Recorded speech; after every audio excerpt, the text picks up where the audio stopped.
kesho. Kuna wengine? Anasema timu ya taifa. Kazi anayo. Kasema Msuva kule si wanaye bwana James. Kuna lazima tu yote. Nampa James. Nataka mziki wako. Maandalizi yakoje lakini kuelekea kwenye huo mchezo na bila shaka tumeshuhudia mazoezi ya mwisho hapa.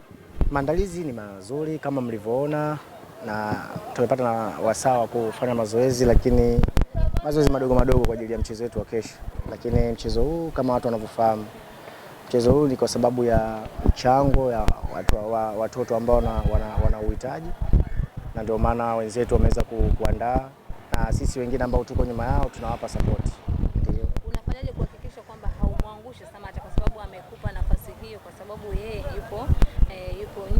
hayupo yani kwenye timu hapo kesho na wewe ndio utakuwa captain? Kikubwa ni kumwakilisha kama alivyoniachia maagizo, nitamwakilisha, lakini sio peke yangu na wachezaji wenzangu pia, ila mimi kwa sababu amenipa majukumu nitajitahidi kadri wenzangu nimwakilishe ili aweze kufurahi kwamba hakumwacha mtu ambaye amemwacha mwanajeshi. Kwa hiyo mimi naamini kesho Mungu atuamshe salama, naamini tutafanya vizuri. Simon, sio mara ya kwanza tunakuona kwenye tamasha la Samakiba. Kwa msimu huu unaweza kuzungumzia ni kuaje na nini ambacho tunakizungumza kwa Tanzania kwa ajili ya kusupport hiki ambacho tunakifanya?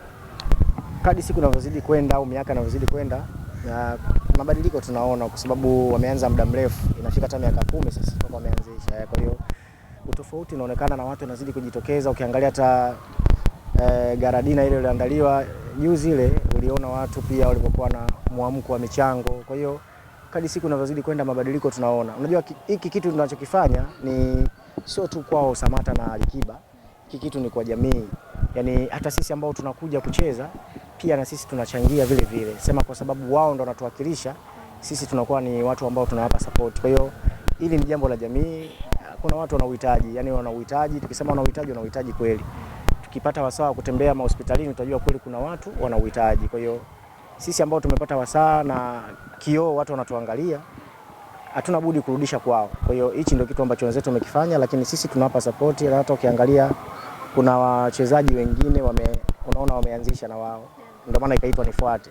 Kwa hiyo unaona kina Diki Jobu, Kibwana, wakina Sui nani ndugu yangu Bakari, wapo wengi ambao wanafanya. Kwa hiyo hiki kitu kimeleta mwamko mkubwa sana. Neno lako sasa kwa Watanzania, kwa sababu kesho wamealikwa hapa kwa ajili ya kusupport lakini pia kuchangia kwa namna moja na nyingine. Watanzania wanavyokuja vile ndio ile yani wanavyokuja inakuwa ni kitu kwanza kwetu sisi ni furaha kuwaona wamekuja, lakini hicho walichokuja walichokichangia hicho ndio kitakwenda sehemu husika. Kwa hiyo kuja kwao pia ni mchango tosha. Kwa hiyo tunaomba Mungu kesho awaamshe salama Tanzania yetu, isitokee chochote. Tunaomba, unajua tena, tunaomba kila kitu kiwe sawa. Basi kesho watu waamke salama, wasiwe na uoga kutoka nje, waje uwanjani waje kuangalia burudani, lakini pia uwepo wao ni kitu kikubwa kwetu sisi, kitatupa furaha, lakini pia kitawapa furaha hata ambao wana uhitaji wakiona washabiki wengi. Msuva wanaamini ya kwamba timu Kiba wanakuja kufanya mapinduzi makubwa ya kuwafunga. Pengine unawaambia nini? Kiba mwenyewe alikuwa anazungumza hapo kwamba kesho ndio kesho. Mpira ile ambayo mlikuwa mnazungumza. Mpira unachezwa hapa, mpira hauna maneno. Kwa hiyo tusubiri kesho tuone itakavyokuwa. Sisi kwa upande wetu tumejipanga kivitu vyetu, kama unavyoona mwalimu wetu Julio kashatupa sumu.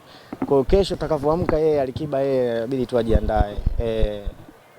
Tegemea kuona mwendelezo mkubwa sana. Mwendelezo mkubwa kwa sababu mara nyingi japo leo niko upande mwingine lakini itabidi niendelee pale walipoishia wao. Mara nyingi huwa wanatufunga. Kwa hiyo na mimi leo niko timu Samata, kwa hiyo tutaendelea kuwafunga. Pengine ndio maana Alikiba anaogopa wenda kuna siri ambazo amezichukua kupeleka kule. Mara nyingi waga ananitegemeaga mimi, sasa mimi sipo. Nishapelekwa sehemu kwa mkopo. Kwa hiyo tena sipo tena basi tena. Kwa hiyo ajiandae kesho. Asante.